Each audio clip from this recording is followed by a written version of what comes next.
Good morning student. आज मैं आपको पढ़ाने जा रही हूँ अलंकार। बच्चों, आपने इससे पहले जो अलंकार पढ़े थे वो मैंने केवल अलंकार का अर्थ एवं परिभाषा आपको बताई थी और अलंकार के भेद मैंने आपको बताए थे। तो अलंकार के भेद कितने होते हैं? अलंकार के मुख्यतः 3 भेद होते हैं, लेकिन जो मेन होता है वो शब्दालंकार और अर्थालंकार होता है।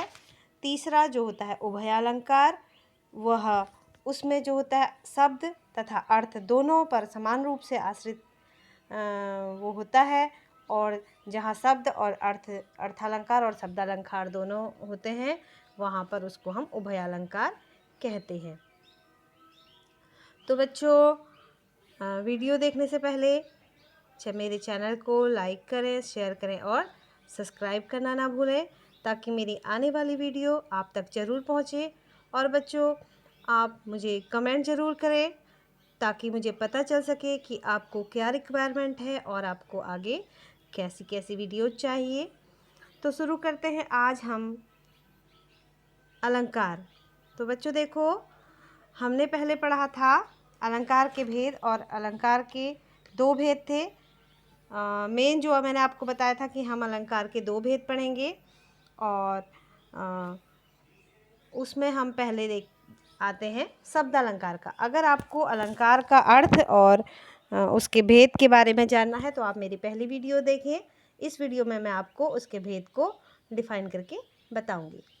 तो देखिए, आज हम पढ़ते हैं शब्दालंकार। मुख्यतः शब्दालंकार के अंतर्गत अनुप्रास, यमक, श्लेष अलंकार सम्मिलित किए जाते हैं। सबसे पहले हम देखते हैं शब्दालंकार के अंतर्गत कौन सा अलंकार आता है। अनुप्रास अलंकार, दूसरा है यमक अलंकार, और तीसरा होता है हमारा श्लेष अलंकार। तो सबसे पहले हम जानेंगे अनुप्रास अलंकार के बारे में। क्या होता है अनुप्रास अलंकार? देखिए, जैसा कि आप स्क्रीन में देख पा रहे हैं, अनुप्रास अलंकार अनुप्रास का विच्छेद करने पर अनु जमा प्र जमा आस प्राप्त होता है। अनु का अर्थ वर्णनीय रस के अनुकूल, प्र का अर्थ निकटता तथा आस का अर्थ बार बार रखा जाना है। इस प्रकार जहाँ एक ही वर्ण की बार बार आवृत्ति होती है वहाँ अनुप्रास अलंकार होता है। यह एक प्रचलित अलंकार है जिसके छेकानुप्रास, वृत्त्यानुप्रास, लटानुप्रास आदि भेद होते हैं। उदाहरण के लिए देखिए, पहला है बंदौ गुरुपद पदुम परागा, दूसरा है सुरुचि सुवास सरस अनुरागा।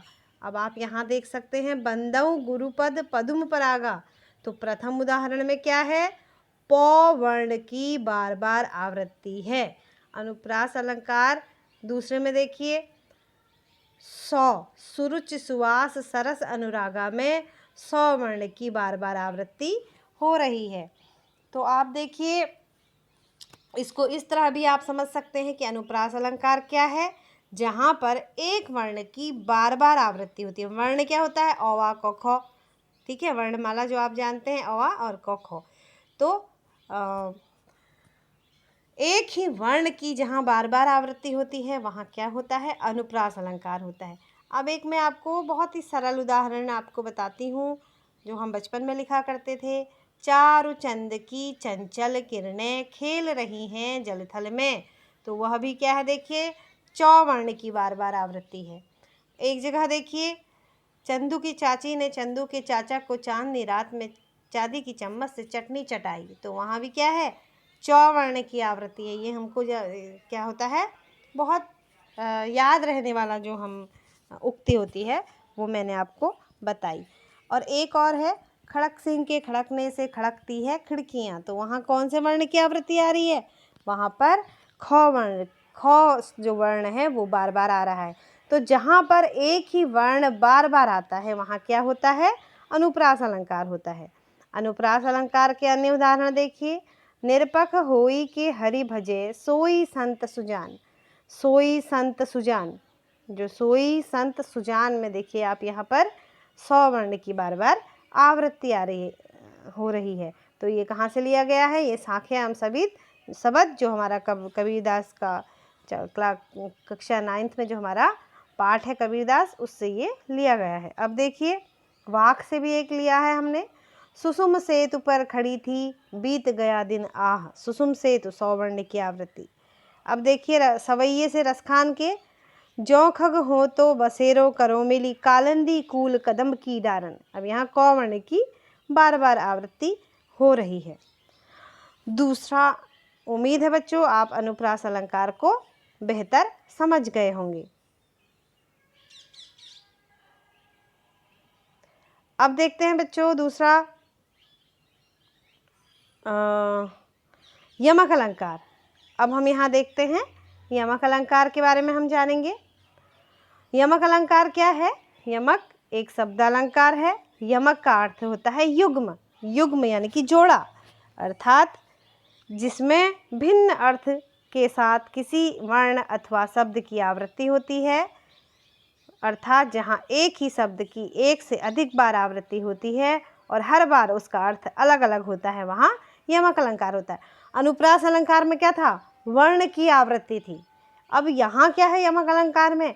यमक अलंकार में शब्द की आवृत्ति होती है, पूरे पूरे शब्द की ही आवृत्ति होती है, परंतु हर शब्द, जो शब्द बार बार आता है, उस बार बार आने वाले शब्द का अर्थ अलग अलग होता है। ऐसा नहीं कि एक बार जो शब्द आ गया वही शब्द जो होता है उसी का अर्थ, दोनों का अर्थ समान नहीं होता है, जबकि दोनों का अर्थ भिन्न भिन्न होते हैं।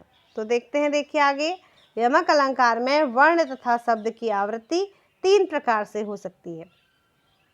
देखिए पहला क्या है? केवल निरर्थक वर्णों और शब्दों की आवृत्ति। दूसरा है निरर्थक एवं सार्थक दोनों प्रकार के वर्णों या शब्दों की आवृत्ति। केवल सार्थक वर्णों शब्दों की आवृत्ति। तो अब देखिए, किसी पद में यदि सार्थक वर्णों शब्दों की आवृत्ति हो तो वे सभी वर्ण शब्द भिन्नार्थक होते हैं। उदाहरण के लिए, सूचि वर के कर, कुलीन लख कर। अब इस काव्य पंक्ति में कर की आवृत्ति 2 बार हुई है। प्रथम कर का अर्थ तो हाथ है, दूसरे कर का अर्थ है क्या है? दूसरे कर का प्रयोग सहायक क्रिया के रूप में किया गया है। सहायक क्रिया वो क्रिया है लाख करके भी, यानी कि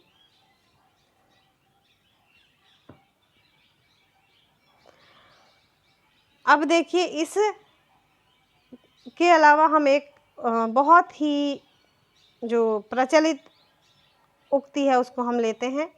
कनक कनकते 100 गुनी, मादकता अधिकाय, या खाए बौराए जग, या पाए बौराए। कनक कनकते 100 गुनी, मादकता अधिकाय, व खाए बौराए जग, या पाए बौराए। अब देखिए इसका कितना सुंदर अर्थ है। एक कनक का अर्थ हमारा धतूरा होता है, एक कनक का अर्थ हमारा सोना होता है, यानी कि दोनों में जो है मादकता बहुत है, नशा बहुत है, सोने में भी और धतूरे में भी। जो धतूरे को खाता है वह भी बौरा जाता है, और जिसको ज़रूरत से ज़्यादा अगर धन संपत्ति सोना इत्यादि प्राप्त हो जाता है वह भी बौरा जाता है। दोनों एक समान नशा देते हैं। तो यहाँ दोनों कनक का अर्थ क्या है? वह भिन्न भिन्न है। ठीक है, तो यहाँ पर यमक अलंकार होता है। आगे देखिए, यमक अलंकार के अन्य उदाहरण, जेते तुम तारे, तेते नभ में न तारे हैं। इस पंक्ति में तारे शब्द की आवृत्ति 2 बार हुई है। प्रथम का अर्थ तारण करना या उद्धार करना है, और दूसरे का अर्थ है तारा, यानी कि आसमान में चमकने वाला जो तारा होता है। आगे देखिए, जग पड़ा देखो खगों का कुल महान, छिड़ गया जग में सम्मिलित मधुर गान। इस काव्य में जग शब्द की आवृत्ति 2 बार हुई है। प्रथम पंक्ति में आए जग का अर्थ जगना है, तो दूसरी पंक्ति में आए जग का अर्थ संसार है। जग पड़ा देखो खगों का कुल महान, छिड़ गया जग में सम्मिलित मधुर गान। ठीक है, अब देखो एक और है, सारंग ले सारंग चली करी सारंग की ओट, उतते तब सारंग चली तब की सारंग पर ओट। अब देखिए इसमें इस काव्य में सारंग कई अर्थों में प्रयुक्त हुआ है। यहाँ सारंग का अर्थ नारी, दीप तथा हवा है। तो इन काव्यांशों में रेखांकित पदों की आवृत्ति है। यहाँ ये समान शब्द भिन्न भिन्न अर्थों में आए हैं। अपनी भिन्नार्थकता के कारण ये शब्द अद्भुत अर्थ की सृष्टि करते हैं। आगे देखिए, अब हम चलते हैं शब्दालंकार का अंतिम जो अलंकार है, अंतिम जो भाग है वो है श्लेष अलंकार। ठीक है, जो अंतिम प्रकार है इसका वो है श्लेष अलंकार। श्लेष अलंकार में देखिए, श्लेष शब्द श्लिष्ट शब्द से बना है। शिष्ट का अर्थ होता है संयोग। श्लेष अलंकार एक शब्द अलंकार है। वैसे विद्वानों में इसे लेकर मतभेद रहा है। कुछ आचार्य इसे अर्थ अलंकार भी मानते हैं। इस आधार पर श्लेष अलंकार के दो भेद, शब्द श्लेष तथा अर्थ श्लेष, बताए गए हैं। श्लेष अलंकार में एक शब्द एक से अधिक अर्थों में प्रयुक्त कर वाक्य में स्पष्ट करते हैं।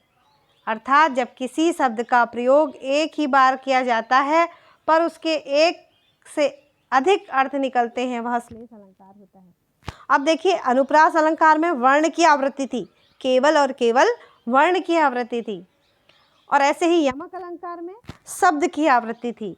लेकिन श्लेष अलंकार में पूरे के पूरे जो सेंटेंस है, पूरा का पूरा जो दोहा है, उसका जो है भिन्न भिन्न अर्थों में प्रयोग, यानी कि एक जो दोहा है, दोहा केवल एक ही है, सेंटेंस केवल एक ही है, लेकिन उसके कई अर्थ यहाँ पर निकल सकते हैं। एक ही सेंटेंस के दो दो तीन तीन अर्थ भी यहाँ पर निकल सकते हैं।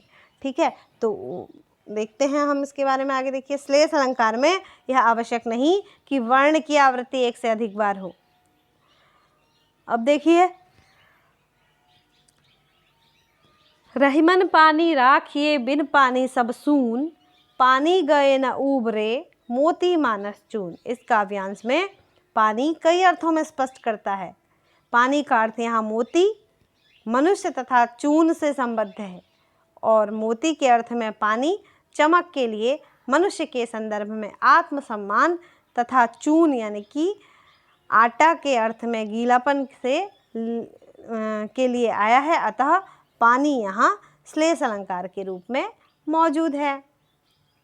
ठीक है, माया हट महा ठगिनी हम जानी, त्रिगुण फास लिए कर डोले बोले मधुरी बानी। अब इस काव्यांश में देखिए, त्रिगुण शब्द में श्लेष अलंकार है। इसके दो अर्थ हैं। पहला सत, रज एवं तम नामक तीन गुण, तथा दूसरा तीनों धागों वाली रस्सी। दोनों प्रकार के अर्थ प्रसंग के आधार पर संगत अर्थ प्रदान करते हैं। ठीक है, अब श्लेष अलंकार के अन्य उदाहरण देखिए। नर की भास नल नील की, गति एक कर जोई, जे तो नीचे हुए ते तो ऊंचो होई। अब इस काव्यांश में भास दो अर्थों में आया है, नर का भाग्य तथा पानी के नल की स्थिति।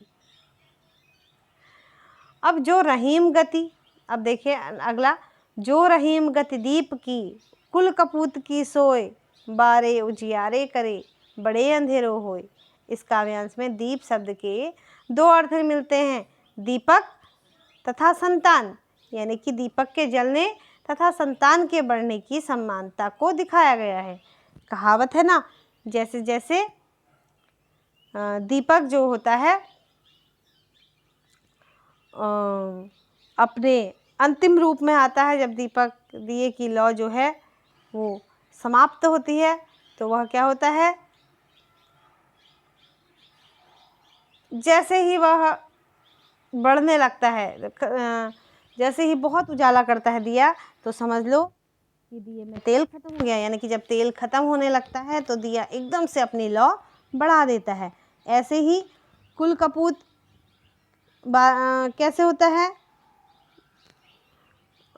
फिर दीपक की जो लौ होती है, एकदम से जब तेल खत्म होता है, जैसे ही लौ बढ़ती है और फिर वो उसके बाद बुझ जाता है, अंधेरा कर देता है। ऐसे कुल कपूत यानी कि जो कपूत यानी कि बुरा पुत्र होता है, बुरा बेटा होता है, बुरी संतान होती है, वह क्या करती है, ज्यों ज्यों बढ़ती है त्यों त्यों क्या करती है, बढ़ते रहती है, उजाले के समान बढ़ती है, लेकिन बढ़ने के बाद वह अंधेरा ही अंधेरा ला देती है जीवन में, क्योंकि वो कैसी संतान है, कपूत है, बुरी संतान है।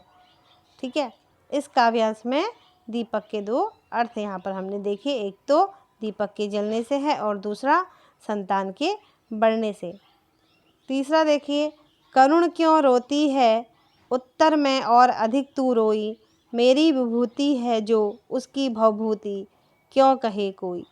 इस काव्यांश में भवभूति के दो अर्थ हैं। प्रथम अर्थ आचार्य भवभूति जो कवि थे हमारे, और दूसरा अर्थ भव अर्थात संसार, भूति अर्थात वैभव से है। इन दोनों पदों में रेखांकित पद भिन्न अर्थों में आए हैं। एक शब्द एक से अधिक अर्थ द्वारा पूरे काव्यांश या काव्य को विशिष्ट अर्थ प्रदान करने में सक्षम होता है। ठीक है। तो बच्चों, आज के लिए हम यहाँ पर इतना ही जानेंगे।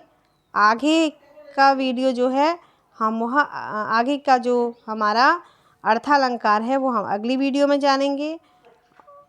ठीक है। तब तक के लिए गुड बाय।